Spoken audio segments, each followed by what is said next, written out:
Parentified in the City of Angels, How My Mom Broke Me and Made Me Replace My Dad. Los Angeles. The city where dreams are made, or so they say. The palm trees, the glamour, the never-ending sun, it's a facade, a shimmering mirage that hides the struggles people endure behind closed doors. For me, Los Angeles wasn't a place of dreams. It was a battleground, and my childhood was the casualty. In a city where everyone's chasing a fantasy, my life was about survival. And the people I was supposed to rely on, my parents, were the ones I had to protect myself from.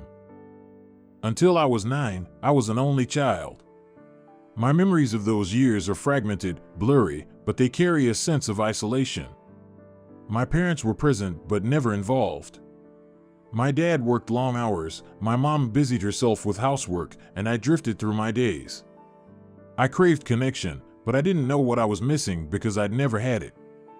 Then came my siblings, 3 of them in the span of 8 years. At first, I thought their arrival would change things, that maybe my family would feel complete.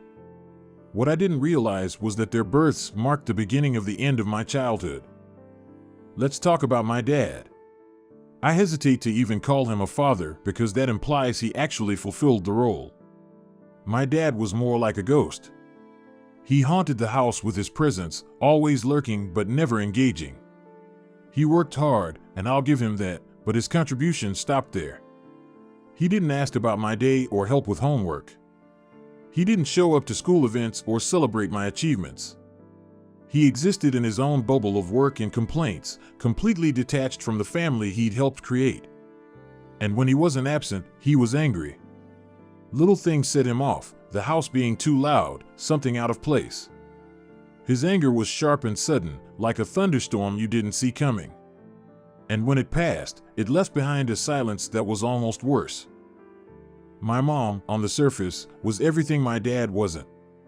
She was vibrant, social, the kind of woman who lit up a room. Neighbors loved her. Teachers praised her. She was the mom who brought homemade cookies to bake sales and stayed late to help clean up. To the outside world, she was the glue holding our family together. But that image was a carefully crafted lie. Behind closed doors, my mom was manipulative, controlling, and emotionally abusive. She wielded guilt like a weapon, cutting you down with a smile. By the time I was old enough to string sentences together, I was more than just her daughter. I was her confidant, her therapist, her partner in a way no child should ever be. It started small, stories about her day, complaints about my dad. But as I got older, the stories got darker. She told me about an abusive ex-boyfriend, about a miscarriage she had with him, about how he hurt her in ways I didn't understand at the time. She cried as she told me, and I felt special, like I was old enough to be trusted with grown-up problems. But it didn't stop there. Soon, she was telling me about her sex life with my dad, their fights, their kinks. I didn't even know what half the words meant, but I sat there, nodding, trying to be the support she needed. And that was just the beginning. Over time, I became her helper, her assistant, her everything. "Honey, could you do this for me?" "Sweetheart, I'm so tired. Could you take care of that?" It was never framed as a demand, but I knew better than to say no. When I refused, her face would harden and her voice would turn cold. "After everything I do for you, this is how you treat me?" The guilt was crushing. And if guilt didn't work, she'd punish me in other ways. Suddenly, I wasn't allowed to see my friends. Suddenly, she was too busy to drive me to practice. But when I said yes, when I bent to her will, she would shower me with praise. "You're such a good girl.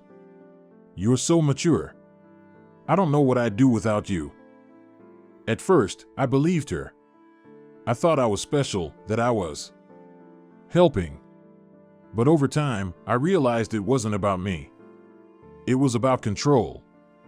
She was training me to say yes, to put her needs above my own.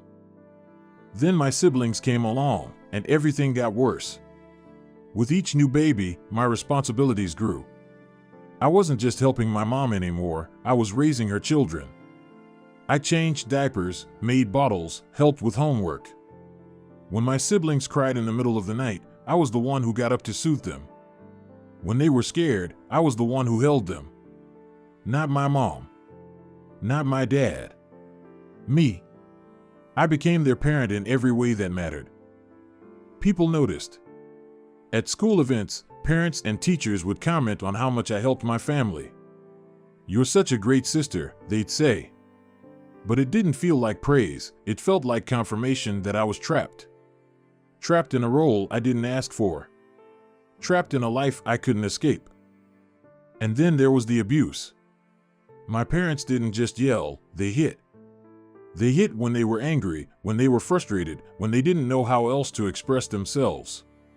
At first, I thought it was normal. It was just what parents did. And because I thought it was normal, I copied it. When my siblings messed up, I hit them.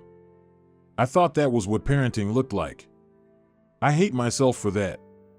Even now, the guilt eats away at me. I've tried to make up for it, to be the sibling they can rely on, but I can't change the past.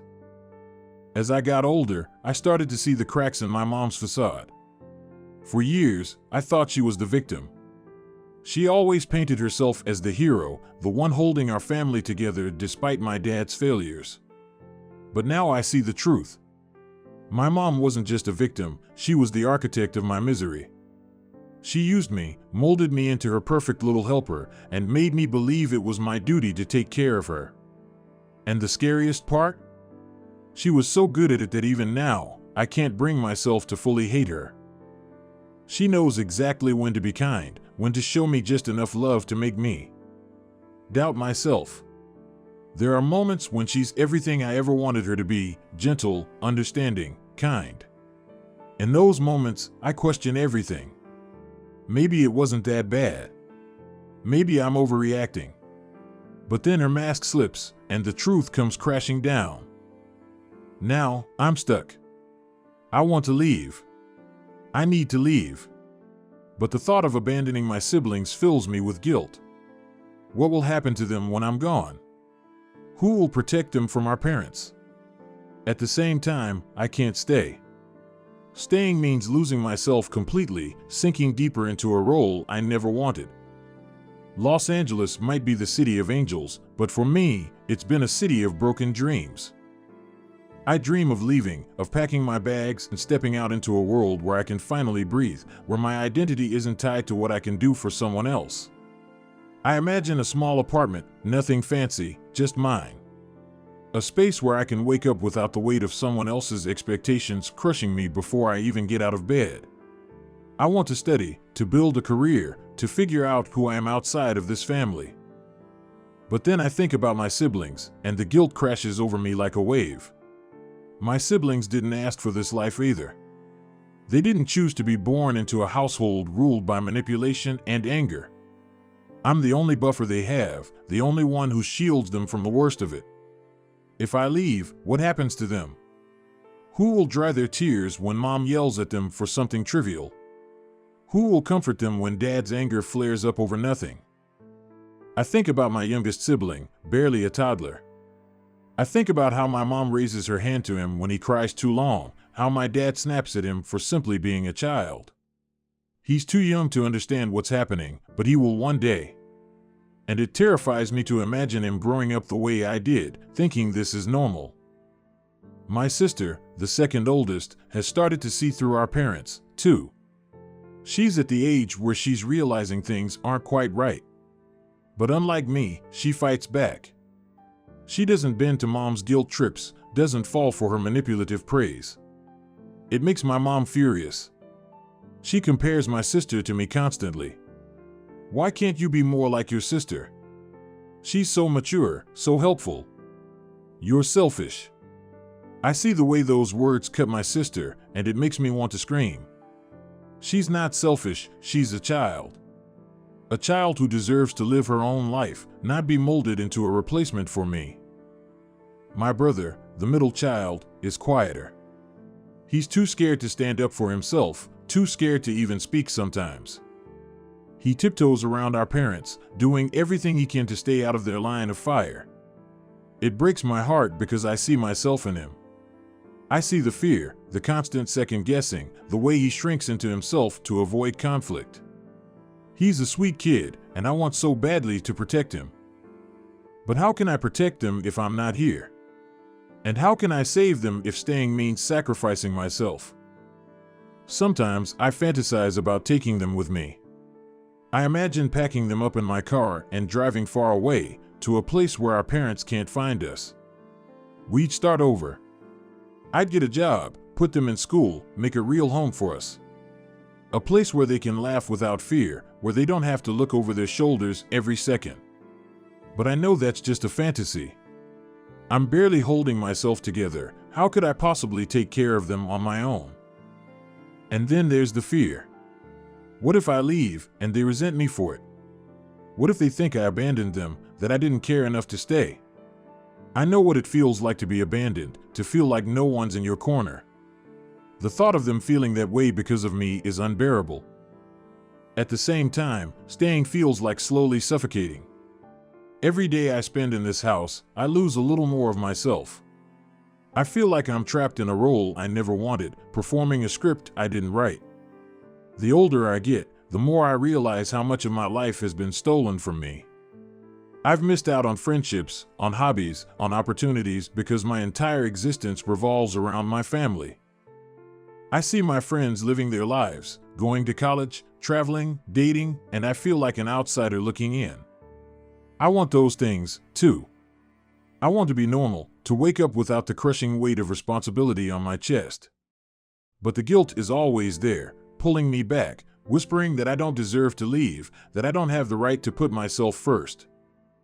Some nights, when the house is quiet and everyone's asleep, I lie in bed and cry. I cry. For the childhood I never got to have, for the person I could have been if things had been different. I cry for my siblings, for the lives they're being forced to endure. And I cry for the future because I don't know if I'll ever have the strength to break free. But I want to believe there's a way out. I want to believe that one day, I'll find the courage to leave, to build a life that's mine. And maybe, just maybe, I'll find a way to help my siblings, too. Because if there's one thing I've learned through all of this, it's that we deserve better. All of us. Los Angeles might be the city of angels, but for me, it's a city of broken wings. One day, I hope to learn how to fly. TLDR, raised in LA, I was parentified and emotionally abused by my manipulative mom while my emotionally absent dad stood by. I've spent my life raising my siblings, but now I'm trapped between wanting freedom and the guilt of leaving them behind.